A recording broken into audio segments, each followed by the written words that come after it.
Margi marga, margi margu sete, margi marga. Ibani dar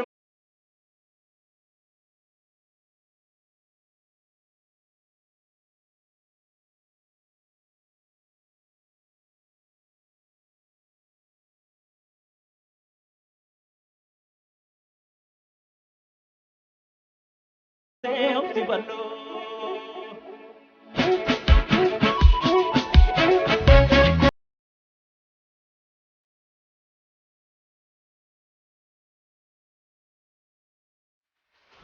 Asabaleo,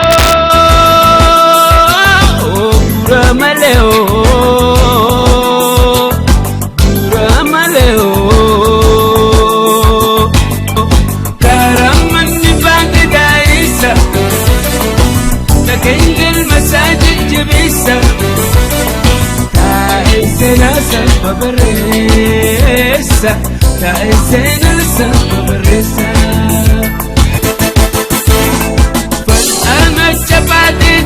Gure dubbi sena dubbi afanti wallala nutti kolfe bekan bekumsa nufure fal ana chabadi gatu gure dubbi sena dubbi afanti wallala nurra gore kan bekomsa nufure karaman bangda esa lakendel masajid jabisa ka esenasa babaresa ka esenasa babaresa ka esenasa babaresa Otolle ulenchebe kanapa gadanchaku Otolle ulenchebe kanapa gadanchaku Beka irra kunne male Senani esan kabu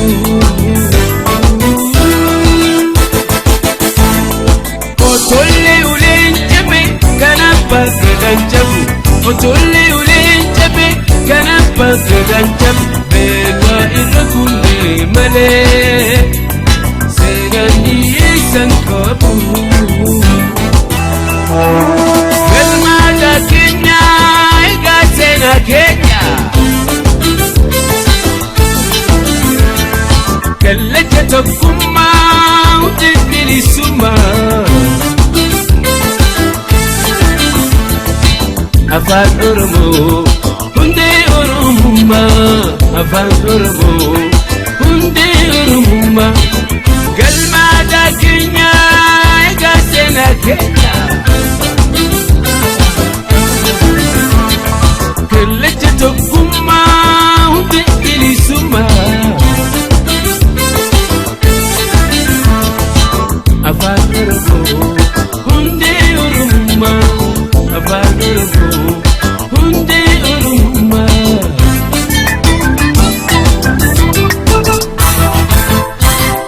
Galmada Kenya ega sena Kenya Kallacha tokkumma udidili suma Afaan Oromo hunde Oromumma Afaan Oromo hunde Oromumma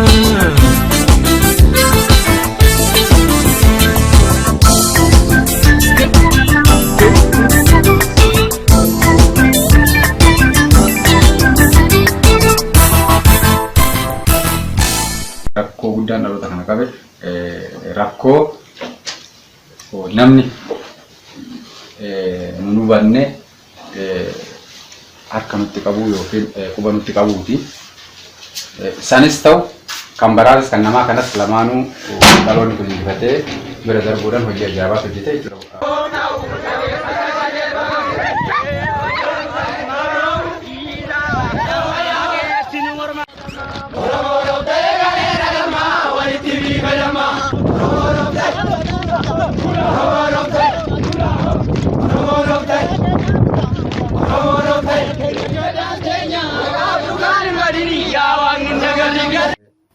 waliin beeknu dhaabbanni hordoftoota amantii waaqeffannaa dhaabbata Oromoon illee qabu dhaabbata Oromoo illee qabu jechuudha. Kan ittiin ijaarame Oromoodhaan. Kan ijaarameef illee Oromoo tajaajiluudhaaf dhaloota keenya kana tajaajiluudhaaf kana gaafa jennu nurraa ka'ee haga hidda latiinsa keenyaa haga gurraacha Afrikaatitti haga warra hortee waliin qabnu saniititti haga warra kalaqa tokko waliin qabnu saniititti deemee utubee nu dhaaba waan ta'eef wanni dhaabbateef illee sanii erga dhaabbatees kutaalee hundeeffatee caasaalee garaagaraa hundeeffatee caasaa saniin sochiiwwan garaagaraa sadarkaa dhaabbataatti haga galmaatti diriirfatee sochiiwwan garaagaraa hojjechaa jira jechuudha. Gaafa galma kana gadi dhaabnu immoo biyya kana balleessuuf biyya kana gubuuf biyyi kun asii haa ka'u jechuudhaaf osoo hin taane uummata Oromoo gabrummaa sammuutiin alagaa jalatti gabroomee jiru kana alagaa jalaa gabrummaa alagaa jalaa baasuudhaaf malee wanna biraatiif miti jecha. Haa ta'u garuu maalitti nama laala ormennaan akka waa silaa nuti biyya kana balleessuudhaa kaane akka waa silaa nuti kinoo abaluu akkas haa ta'u jecha akkasiillee hin qabu jechuudha uummanni Oromoo. Maaliif nuti heera uummata Oromootiin bulla malee heera uummata Oromootiin alaa hin bullu jechuudha. Heera uummata Oromoo keessa immoo ati akkana ta'i sabni abaluu akkas haa ta'u sagantaan abaluu akkas haa ta'u waan jedhu waan hin jirreef nuti warra namallee jibbuu miti warra namallee qooduu miti hawaasni keenyallee kana hubachuudhaan maalummaa keenya akka nu hubattan sin beeksisuun barbaadaa jecha. Sagantaan keenya sagantaa intalti haadha haa beektu ilmi abbaa haa beeku safuun uummanni Oromoo kaleessa qabu sun haa deebi'u jedha malee biyyi kun haa gubattu jedhee lallabu jechuudha.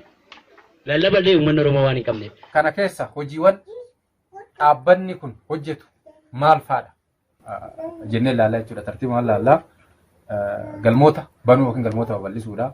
Bakka lafeen gurraachota Afrikaa jirutti bakka nuyiin kun jirrutti akka waliigalaatitti galmoota haala laalee miseensota qindeessee miseensonni kiyya ni jira jedhee leenjisee galmoota banaa deemaa jechuudha.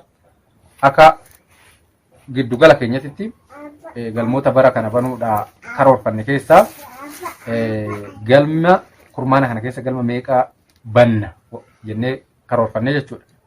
Wirtuu lamaan irratti wirtuu godinaa kan Walloo fi kan Salaaleetti irratti jechuudha karoorri. Haa ta'uti nuti wirtuu Wallootti irra haala nageenya jiru isa wajjin jalqabumaa karoora jennee karoora keessa galchine jechuudha. Wirtuu Salaaleetti irratti kurmaana kana keessa galma 4 ni bannaadhaan karoorsine galma kamuu banuu hin dandeenye jechuudha. Galmoonni kun maaliif banuu dadhabne waan jedhu misarrataa harkaan keenya jira.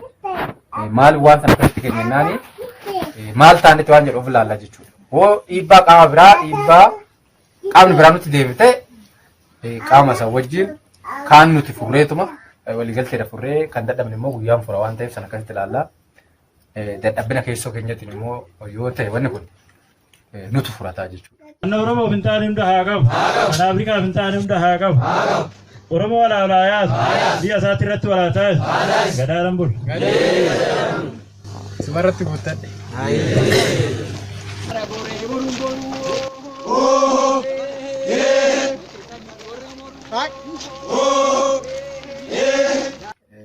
Galmoota akka karooratti banuuf karoorfame kana banuuf wanti rakkoo ta'e guddaan haala rakkoo nageenya naannoo nuti galmoota banuuf karoorfannee jirruu fi sochii bal'aa taasisuudhaaf rakkachuu keenya jechuudha.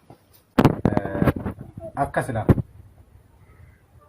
mariin waa furu warra wal arge beekaa karoora karoorfatee karoora immoo akkamitti hojjennee akkamitti galmaan geenye waan jedhu bakka karooraa san immoo kan hanqanne yoo jiraate maaliif hanqanne waan jedhu gabaasa dhiyaate ilaallee xinxallee waan sila irratti dubbannu.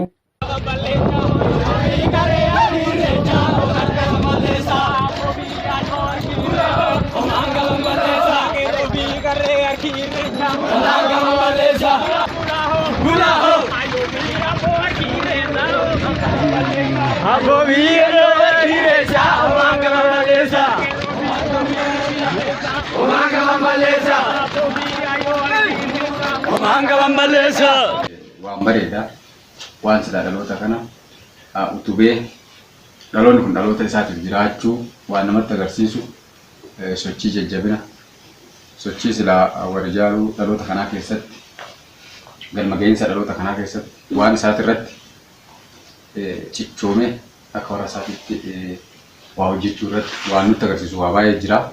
Bakka itti laafina qabnutti cimsannee bakka cimsine san immoo jala deemnee hordofnee irratti hojjechuu wal cimsuu waan jedhuufi jechuudha. Waltajjii sun ni jira. Galmoonni ni qaba. Galmoonni kutaaleen galmaa hundi walitti dhufee waan hojjechiisan dhiyeessee akka kanatti karaa hojii gaggeessaa galmaatiin waltajjii koonyatti irratti dhaabbataadha jechuudha. Galmoonni 18-19 koonyaan 20 wurtuu 23 giddu galli 26. Garuu immoo haala jiru ilaalee nan qorsiiftuu fi garsiiftuu ni danda'a jechuudha. Maaliif amma yeroo akkanatti dhaqee barnoota guutuu warri darbu kana fa'aa bakka waliigalutti bitachuun bareeda jechuudha.